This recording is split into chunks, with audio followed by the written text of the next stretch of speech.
week we talked about Jesus and God, and the doctrine of God is what we talked about.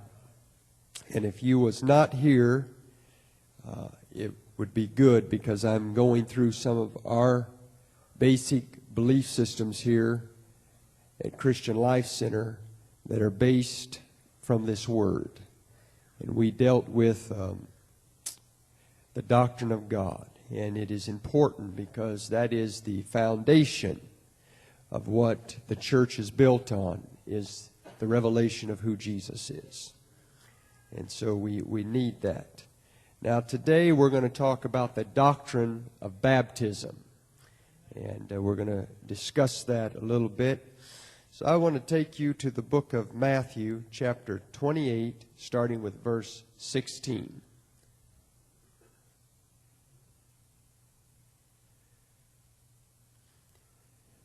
Then the 11 disciples went away into Galilee, into a mountain where Jesus had appointed them. And when they saw him, they worshipped him, but some doubted. Now there were only 11 that went, and they must be the majority, worshipped him. Some, that's the minority of the 11, doubted. So I guess you could have 5 and 6 and still make it work, but it was probably a little less than that. Probably more like 7 or 8. There's a couple of them that we know were doubters. Thomas taking the chief seat among them, as known to us as Doubting Thomas. Now, Jesus, after his resurrection, he is getting ready to give them his last commandment. Not a suggestion, not some good advice, but a commandment. And so he says, I want to talk to you about something, but I want to go back to our old stomping grounds. I want to go back where I was raised as a boy. I want to go back where I did my first miracle. I want to go back where I walked on the water. See, Jesus was raised in Lower Galilee. There's a lower and a upper Galilee, and Lower Galilee is where Nazareth and Canaan and those cities are, and Upper Galilee is where the Sea of Galilee is in many of those miracles. Jesus told 32 parables. Of the 32 parables, 19 of them were told in the region of Galilee. Jesus had 33 major miracles. He had hundreds of them, but 33 that are in detail. And of those 33, 25 of them were done in Galilee. So this was Jesus' comfortability place. There was 3 provinces or 3 divisions of Palestine. There was Judah, Samaria, and Galilee. Samaria was not often visited, or much happened there with Jesus in his ministry, although he did pass through there a time or two. But he spent most of his time in Galilee. Then, of course, he would travel down to Jerusalem and then up the mountain to the temple to do his worship there unto God in the temple of Herod that was there, the second temple. That is where the Garden of Gethsemane is in the province of Judah, southern. And then that is also where Calvary happened. That's where he raised Lazarus from the dead. So many great things happened there, but his life in general was lived up in and around the Sea of Galilee. And he says, I want you to go back. Now, what mountain was he talking about? Well, around Galilee, there was a mountain there where he was transfigured. In Galilee, there's a mountain where he broke the bread and he fed the 5,000. In Galilee, there's another mountain where he taught the Beatitudes. And so we don't know exactly which mountain. We know the area. And this is where Jesus was sending them to. He said, I want to talk to you about something very important. And this time, we're not going to have a multitude with us. I want to lay the foundation with you 11 disciples that have been faithful. And that's the setting of what has happened here. They go to that mountain, and they're there, and they are waiting. And Jesus, all of a sudden, supernaturally appears. That's how he did a lot of his appearances after his resurrection. He just showed up. He shows up on the mountain, and it's a little tough for the disciples because they know there's only one God, and they've given Jesus a lot of praise and a lot of reverence and a lot of honor when he was in the flesh before crucifixion.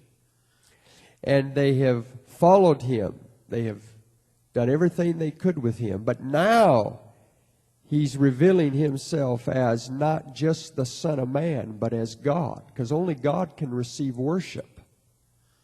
And so they're struggling with this. Their old Jewish roots are saying, he's a man, he's flesh and blood. And some are doubting. Others are saying, I know Jesus, you're God in the flesh. I know you're the Messiah. I have no trouble. But there's a few of them disciples saying, I know you're a great teacher. I know you're a rabbi. I know you're a prophet. I know you're a miracle worker. But I'm having trouble breaking the tradition and crossing the threshold and worshiping. And Jesus recognizes that, and there is no rebuke in his words to them at this point, because the doubt and the struggle that was inside of them to transfer their belief system from just being a great man of God, a man sent by God, the Son of God, the Son of Man that was used of God, now into the Creator, the mighty God. And he understands that.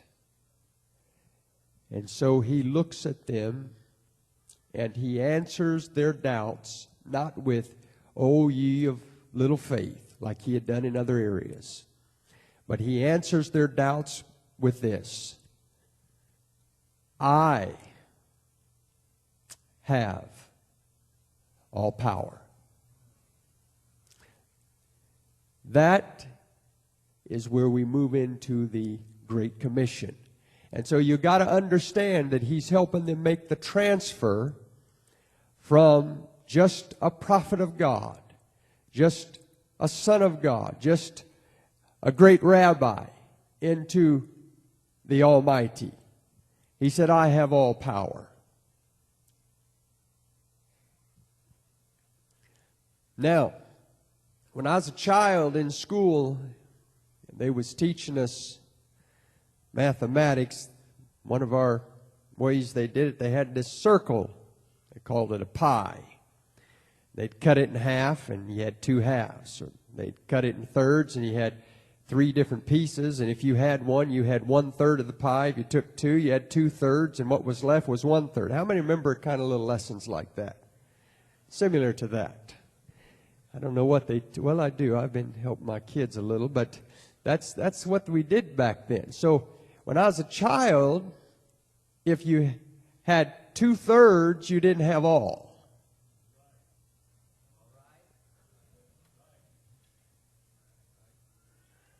You can't have all if you only got 2/3 and there's 3/3.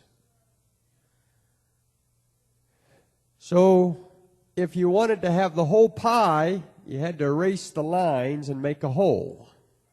Is that right? Jesus didn't say, I come and share the power of the Godhead.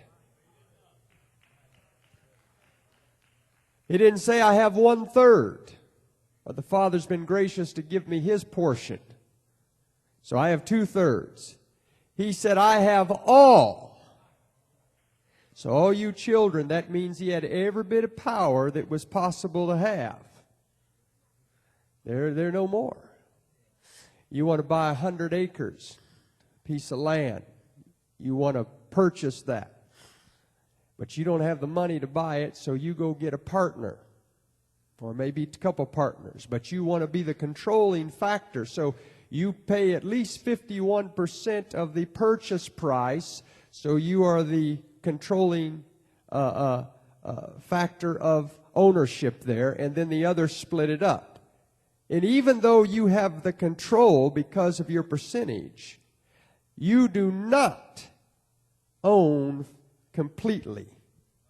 You only own portion. And when that is sold someday, or that is to be used, the money will be split, or if it's to be used, you could be up there, and all of a sudden they could bring their family up there. They have just as much as right, even though they're a junior partner.